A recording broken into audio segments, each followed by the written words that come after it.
그날은 밤 12시였습니다. 밖은 고요했고 나는 깊은 잠에 빠져 있었죠. 그런데 갑자기 쿵, 쿵, 쿵 문을 두드리는 소리가 들렸습니다. 세상이 멈춘 듯한 새벽 공기를 가르며 누군가 문을 두드리고 있었어요. 할아버지, 할아버지, 문 열어요. 처음엔 꿈인 줄 알았습니다. 이 늦은 밤 날 부를 사람이라곤 없었으니까요. 하지만 그 목소리엔 분명히 절박함이 묻어 있었습니다. 나는 벌떡 일어나 문 앞으로 다가갔습니다. 누구요? 저예요. 2층 수민이요. 할아버지, 제발 빨리 나가세요. 그 한마디가 가슴을 철렁하게 만들었습니다. 문을 열자 수민이가 창백한 얼굴로 서 있었습니다. 숨이 거칠고 손은 덜덜 떨리고 있었죠. 수민아, 무슨 일이야? 이 새벽에. 지금 그런 말 할 때가 아니에요. 누가 집에 불을 지르려고 들어왔어요. 뭐라고? 방금 1층에서 기름 냄새가 났어요. 그리고 남자 둘이 이제 붙이자고 말했어요. 그때였습니다. 쾅! 바닥이 흔들리며 불빛이 번쩍였습니다. 할아버지, 빨리요. 수민이가 내 손을 잡아 끌었습니다. 뒤쪽 창문으로 나가야 해요. 나는 잠옷 차림 그대로 그녀가 이끄는 대로 뛰었습니다. 창문을 열자 차가운 공기와 함께 짙은 기름 냄새가 코를 찔렀습니다. 수민이가 먼저 뛰어내렸고 나도 그 뒤를 따랐습니다. 순간 뒤에서 불길이 치솟았습니다. 내가 평생을 보낸 집, 내 손으로 쌓은 모든 게 순식간에 불 속으로 삼켜졌습니다. 우린 골목 끝까지 달렸습니다. 숨이 턱까지 차올라 더는 뛸 수가 없었죠. 수민아, 이게 무슨 일이야? 지금은 설명할 시간 없어요. 사람 많은 데로 가요. 빨리요. 그녀의 손이 내 팔을 꼭 붙잡았습니다. 그 작은 손이 그날 내 목숨을 붙잡은 거였습니다. 우린 24시간 찜질방으로 들어갔습니다. 안은 따뜻했지만 내 몸은 여전히 떨렸습니다. 수민이 조심스레 내 어깨를 감쌌습니다. 괜찮아요, 할아버지. 이제 안전해요. 나는 고개를 저었습니다. 아니야. 이건 단순한 불이 아니야. 누가 나를 죽이려 한 거야. 수민이 내 눈을 똑바로 바라봤습니다. 맞아요. 그 사람들이 할아버지를 노렸어요. 뭐라고? 제가 들었어요. 1층 창고 근처에서요. 남자 둘이 이런 말을 했어요. 오늘 밤이면 끝이야. 노인만 없애면 돈은 다 우리 거야. 그녀의 말이 끝나자 심장이 쿵 하고 내려앉았습니다. 돈이라고? 그게 무슨 소리야? 수미는 주저하다가 입을 열었습니다. 그 남자들이 이준호 씨 이름을 말했어요. 그 이름이 들리는 순간 세상이 멈춘 듯 했습니다. 이준호, 내 아들. 그 애가 나를 죽이려 한다고? 말도 안 되는 일이었습니다. 하지만 가슴 깊은 곳에서 설마라는 말이 떠올랐습니다. 할아버지, 그 남자들이 분명히 말했어요. 이준호 씨가 시켰다고요. 그리고 그 옆엔 한 여자가 있었어요. 박나리. 수민이 놀란 듯 고개를 들었습니다. 네, 그 이름이 맞아요. 내 머릿속에 며느리의 미소가 스쳤습니다. 아버님, 힘드시죠? 홍삼 드세요. 그날 내게 건넸던 따뜻한 목소리, 그 속에 이런 의도가 숨어 있었단 말인가. 수민아, 그 둘이 정말 나를 죽이려 한 거야? 확실해요. 하지만 지금은 증거가 없어요. 그래서 내일 제 오빠가 와서 도와드릴 거예요. 오빠는 탐정이에요. 수민이 내 어깨를 감싸며 말했습니다. 오늘은 여기서 쉬세요. 집은 이미 위험해요. 나는 말없이 고개를 끄덕였습니다. 그날 밤 찜질방의 천장은 유난히 낮게 느껴졌습니다. 찜질방의 온기 속에서도 나는 떨림을 멈출 수가 없었다. 한순간에 잃어버린 집, 그리고 귓가에 맴도는 그 말. 이준호 씨가 시켰다고요. 그 말이 머릿속에서 떠나지 않았다. 심장이 얼어붙은 듯 했다. 할아버지, 괜찮으세요? 수민이 물었다. 나는 대답 대신 천천히 고개를 떨궜다. 괜찮지 않지. 이게 괜찮을 수가 있나? 수민은 잠시 나를 바라보다가 말했다. 내일 아침 제 오빠가 올 거예요. 모든 걸 직접 확인하실 수 있을 거예요. 이튿날 아침 카페 문이 열리고 한 남자가 들어왔다. 수민이 그를 향해 고개를 끄덕였다. 할아버지, 제 오빠예요. 남자는 검은 코트를 입고 있었다. 눈빛은 냉철했지만 말투는 차분했다. 안녕하세요. 저는 민우입니다. 수민이한테 이야기 들었습니다. 자네가 탐정이라 했지? 네. 이 일은 단순한 방화가 아닙니다. 분명히 계획적인 살인 미수예요. 그는 노트북을 열었다. 거기엔 사진들이 있었다. 사진 속엔 박나리, 그리고 낯선 남자들이 차례로 찍혀 있었다. 이게 뭐요? 박나리 씨의 과거입니다. 민우는 차분히 말했다. 그녀는 이미 3번 결혼했고 새 남편 모두 사망했습니다. 나는 숨을 들이켰다. 첫 번째 남편은 교통사고, 두 번째는 심장마비, 세 번째는 자살로 처리됐습니다. 하지만 공통점이 있습니다. 민우는 사진 한 장을 가리켰다. 모두 보험금 수혜자가 박나리 씨였다는 점이죠. 그럼 나는 말을 잇지 못했다. 민우는 단호히 말했다. 이준호 씨가 4번째 남편입니다.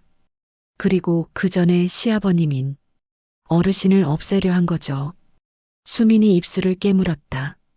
오빠, 그럼 할아버지가 불 속에서 안 나왔으면 지금쯤 사망으로 처리됐을 겁니다.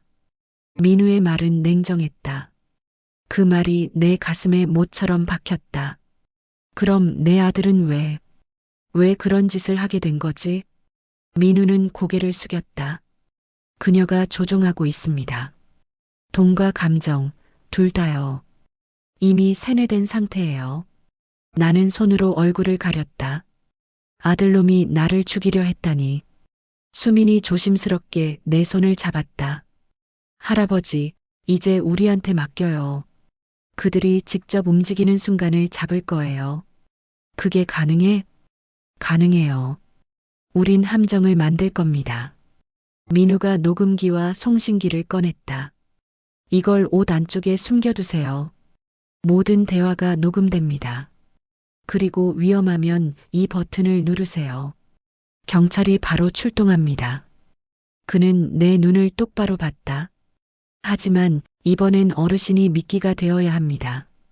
미끼라니 나더러 또 불 속으로 들어가란 건가? 아니요. 그들이 다시 찾아올 겁니다. 이번엔 불이 아니라 독일 가능성이 높아요. 나는 그의 말을 듣고 말없이 고개를 끄덕였다. 좋다. 이번엔 내가 잡는다. 내 손으로. 그날 밤 수미는 내 옆에서 속삭였다. 무서우시죠? 무섭지. 하지만 더는 도망치지 않을 거야. 할아버지, 그녀가 올 거예요. 그 미소 짓던 얼굴로 독을 품고 그녀의 말이 이상하게도 예언처럼 들렸다. 다음 날 새벽 민우가 다시 찾아왔다. 오늘 밤 그들이 움직일 겁니다. 집에 다시 불을 붙이지는 않을 겁니다. 이번엔 조용하게 끝내려 할 거예요. 조용하게라. 네. 눈에 띄지 않게 완벽하게. 나는 깊은 한숨을 쉬었다. 그래, 오히려 좋아. 이번엔 내가 기다릴 차례지. 민우가 고개를 끄덕였다. 할아버지, 절대 혼자 행동하지 마세요. 우리 팀이 근처에서 대기할 겁니다. 그날 밤 내가 평생 살던 집의 폐허를 다시 찾았다. 불에 그을린 벽, 까맣게 탄 천장, 그리고 아직 남아있는 그 기름 냄새. 이곳이 전쟁터가 될 거야. 나는 스스로에게 말했다. 그 순간 수민이 내 어깨에 손을 올렸다. 할아버지, 정말 괜찮으세요? 괜찮지 않아. 하지만 끝을 봐야지. 그리고 그날 밤 11시, 어둠이 완전히 내려앉은 시간. 불길 대신 더 차가운 무언가가 조용히 우리를 향해 다가오고 있었다. 그날 밤은 유난히 고요했습니다. 비가 부슬부슬 내리고 불타버린 내 집의 잔해가 젖어 있었습니다. 나는 거실 구석에 앉아 있었습니다. 기름 냄새는 사라졌지만 불길의 그림자는 여전히 내 마음을 태우고 있었죠. 할아버지, 그들이 움직이기 시작했어요. 수민이 속삭였습니다. 민우는 창문 너머를 바라보며 무전기를 붙잡고 있었죠. 차량 접근. 검은색 승용차. 2명, 아니 3명입니다. 그 말에 내 심장이 또다시 쿵 내려앉았습니다. 준호인가? 민우가 고개를 끄덕였습니다. 맞아요. 운전석에 이준호 씨, 조수석엔 박나리. 그들이 천천히 내 집 앞으로 멈춰섰습니다. 그리고 차에서 내린 2사람은 아무렇지 않은 얼굴이었습니다. 평소처럼 차분한, 그러나 너무나 차가운 얼굴. 아버님 계세요? 박나리의 목소리가 들렸습니다. 그 목소리엔 섬뜩할 정도의 평온함이 섞여 있었습니다. 나는 문 안쪽에서 대답했습니다. 들어와라. 문이 열리며 그들의 그림자가 불빛 사이로 드리워졌습니다. 아버님, 연락이 안 돼서 걱정했어요. 그래, 불이 났는데도 걱정은 안 하더니. 이제야 왔구나. 준호가 불편한 듯 시선을 피했습니다. 그 얘긴 그만하시죠, 아버지. 그 한마디가 내 가슴을 찔렀습니다. 나는 조용히 물었습니다. 준호야, 너 불난 날 어디 있었냐? 준호는 잠시 말이 없었습니다. 대신 박나리가 웃었습니다. 그날이요? 우리 집 근처에 있었죠. 근데 왜요, 아버님? 그날 집 근처에서 남자 둘이 기름통을 들고 있었단다. 그래서요? 박나리가 미소를 거두지 않은 채 되물었습니다. 그중 하나가 너였어. 순간 정적이 흘렀다. 그리고 준호가 낮게 말했다. 아버지, 그만 좀 하세요. 이 나이에 피해망상까지 생기신 거예요? 나는 숨이 막혔다. 뭐라고? 아버지는 늘 그러셨잖아요. 누구 탓, 세상 탓, 나 탓. 박나리가 나직이 덧붙였다. 아버님, 이제 그런 생각 버리세요. 사람은 때가 되면 정리도 해야죠. 그녀는 가방에서 작은 병을 꺼냈습니다. 홍삼이에요. 기운 내시라고. 그 병, 그 액체의 색. 나는 이미 알고 있었다. 그게 홍삼이 아니라 끝이라는 걸. 내가 병을 들자 민우의 무전이 작게 울렸다. 지금이에요. 나는 병을 내려놓으며 말했다. 나리야, 이거 독이지? 그녀의 손이 멈췄다. 표정이 잠시 굳더니 이내 천천히 웃었다. 아버님, 그걸 이제야 아셨네요. 준호가 놀란 듯 그녀를 바라봤다. 박나리, 지금 뭐 하는 거야? 이제 그만 속일 때도 됐잖아요. 그녀는 냉정하게 말했다. 당신 아버지는 이제 필요 없어. 우리에겐 집만 남았어. 나리야, 그만해. 왜? 지금 와서 정이라도 찾을 거야? 당신도 동의했잖아. 이 집은 다 내 것이 될 거라고. 준호의 얼굴이 일그러졌다. 그건 그냥 화나서 한 말이었어. 화나서든 뭐든 상관없어. 이제 끝이야. 그녀가 병의 뚜껑을 땄다. 아버님, 그동안 고생 많으셨어요. 그 순간 나는 미리 숨겨둔 송신기를 눌렀다. 지금이다. 경찰의 경광등이 번쩍였다. 경찰이다. 움직이지 마. 박나리의 손에서 병이 떨어지며 바닥에 쩍 깨졌다. 준호는 멍하니 그 병을 바라봤다. 그 속에서 피어오르는 하얀 연기 같은 증기. 그건 홍삼이 아니라 진짜 독이었다.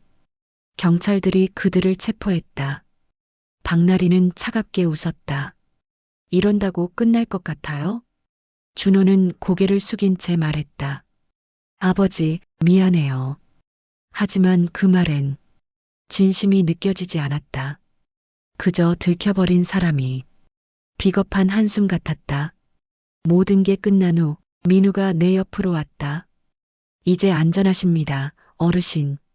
나는 담담히 말했다. 그래, 고맙네. 하지만 끝난 건 아니야. 무슨 뜻이죠? 아들은 감옥에 가겠지. 그 여자는 벌을 받겠지. 하지만 나는 평생 그날의 불길 속에서 살 거야. 창밖으로 아침이 밝아오고 있었다. 새벽 안개가 걷히고 타버린 집터 위로 햇살이 내렸다. 수민이 조용히 내 옆에 앉았다. 할아버지, 이제 편해지셔야죠. 나는 미소를 지으며 말했다. 그래, 이제야 알겠다. 세상에서 가장 뜨거운 불은 불길이 아니라 배신이란 걸. 민우가 무거운 목소리로 말했다. 할아버지, 나리 씨의 통화 기록에 삭제된 번호가 있습니다. 삭제된 번호? 예. 경찰 서버에서도 흔적이 지워졌어요. 누군가 내부에서 막은 겁니다. 수민이 조용히 말을 이었다. 그리고 이상한 소식이 하나 더 있어요. 박나리가 구치소에서 사라졌대요. 나는 믿을 수 없다는 듯 자리에서 일어섰다. 뭐라고? 그 여자가 사라졌다고? 예. 면회 온 사람도 없었는데 감쪽같이 없어졌어요. 그 순간 왼쪽 가슴이 쿵 내려앉는 느낌이 들었다. 이건 끝이 아니구나. 그리고 어딘가에서 들려오는 익숙한 냄새. 불길한 예감이 내 몸을 잡아 끌었다. 민우야, 수민아. 잠깐 집에 다녀와야겠다. 할아버지, 안 됩니다. 이건 내 싸움이야. 나는 코트를 걸치고 빗속으로 나섰다. 집터 근처는 여전히 잿빛이었다. 그런데 불길이 다시 피어오르고 있었다. 잔해 속에서 검은 우산 하나가 서 있었다. 그 우산 아래에 박나리가 있었다. 역시 오셨네요. 아버님. 그녀의 목소리는 한층 낮고 서늘했다. 감히 여길 다시 오다니. 여기가 시작이었잖아요. 그럼 여기서 끝내야죠. 넌 이미 끝났어. 경찰이 널 찾고 있단 걸 몰라? 찾을 수 없을 거예요. 그녀가 조용히 웃었다. 내가 지워버렸거든요. 모든 기록을. 그리고 그녀는 코트 안에서 휴대폰 하나를 꺼냈다. 이 소리 어디서 많이 들어봤을 거예요. 그녀가 재생 버튼을 눌렀다. 낮고 차가운 남자의 목소리가 흘러나왔다. 그 사람 아버지가 경찰에 증거 넘겼어요. 처리하세요. 다시는 살아남지 못하게. 나는 그 자리에서 굳어버렸다. 목소리를 듣는 순간 심장이 얼어붙었다. 이 목소리. 그래요. 당신 아들 이준호 씨예요. 거짓말하지 마라. 거짓말이면 좋겠네요. 박나리가 피식 웃었다. 그는 나보다 더 무서운 인간이에요. 자기 손을 더럽히기 싫어서 나한테 시켰죠. 준호가 널 시켜 나를 죽이라고 했다고? 예. 아버지가 날 신고했다고. 당신이 입 다물게 만들어야 한다고. 그게 그의 마지막 부탁이었어요. 그녀는 비를 맞으며 고개를 숙였다. 웃기죠? 남편이 시켜서 시아버지를 죽이려는 여자라니. 나는 말이 나오지 않았다. 온몸에 힘이 빠져나가고 심장 속 무언가가 부서지는 소리가 들렸다. 준호가 내 아들이 그렇게 말했다고? 증거 넘겼어요. 처리하세요. 그게 다예요. 짧지만 치명적인 한마디였죠. 박나리의 입꼬리가 비틀렸다. 돈 앞에선 가족도 피도 아무 의미 없어요. 그 순간 바닥에서 치직하는 소리가 났다. 불길이었다. 그녀의 발 아래에서 기름이 번지고 있었다. 그만둬. 그만하라고. 이제 끝내요, 아버님. 그녀는 라이터를 꺼냈다. 이렇게라도 해야 이 지옥이 끝날 테니까. 불이 붙는 순간 비가 쏟아졌지만 불길은 꺼지지 않았다. 나는 뛰어들어 그녀를 잡았다. 나리야, 이러면 다 죽어. 그녀가 미친 듯 웃었다. 괜찮아요. 이미 죽은 목숨이에요. 폭발음이 울렸다. 불길 속에서 나는 날아갔다. 눈앞이 하얗게 번쩍이며 의식이 끊어졌다. 눈을 떴을 때 내 옆엔 수민이 있었다. 그녀의 얼굴은 눈물과 빗물로 범벅이었다.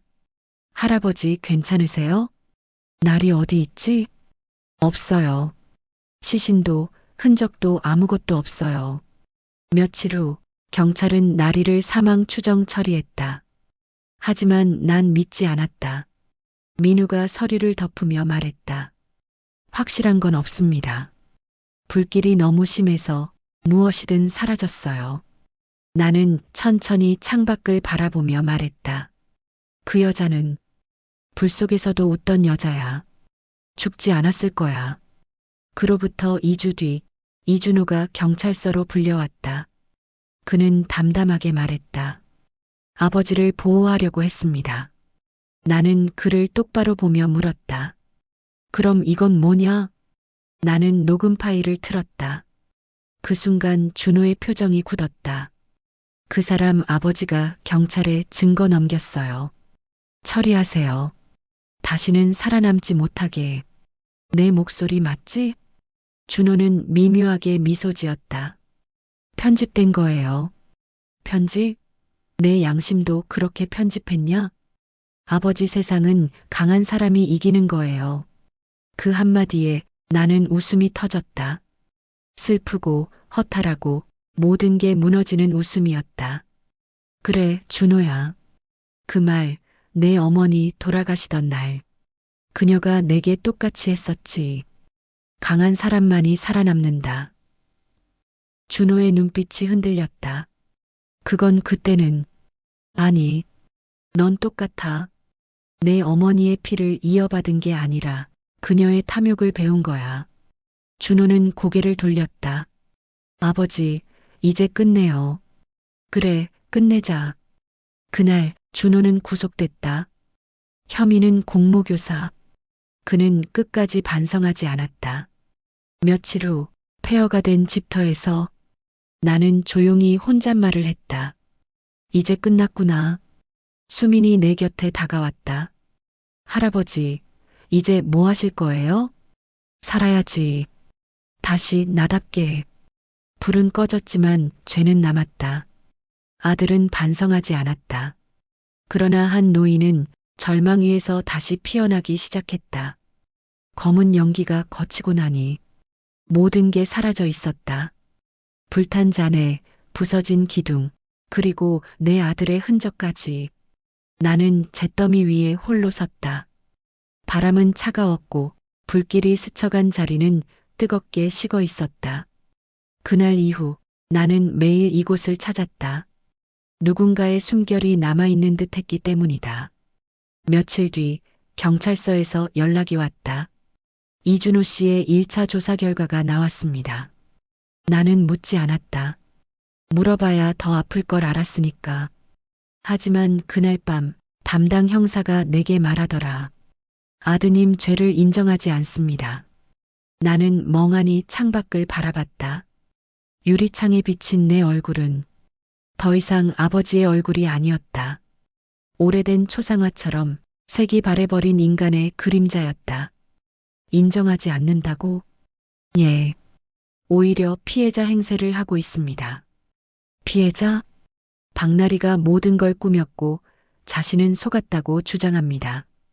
그 순간 웃음이 나왔다. 쓸쓸한 웃음이었지만 그 안엔 피처럼 짠 슬픔이 섞여 있었다. 그 애답니다. 끝까지 남 탓이라니. 재판날 법정 안엔 침묵만 흘렀다. 준호는 수의를 입고 앉아 있었고 나는 방청석 구석에 앉아 그를 바라봤다. 그의 눈엔 한 점의 후회도 없었다. 판사가 물었다. 피고인 아버지에게 할 말이 있습니까?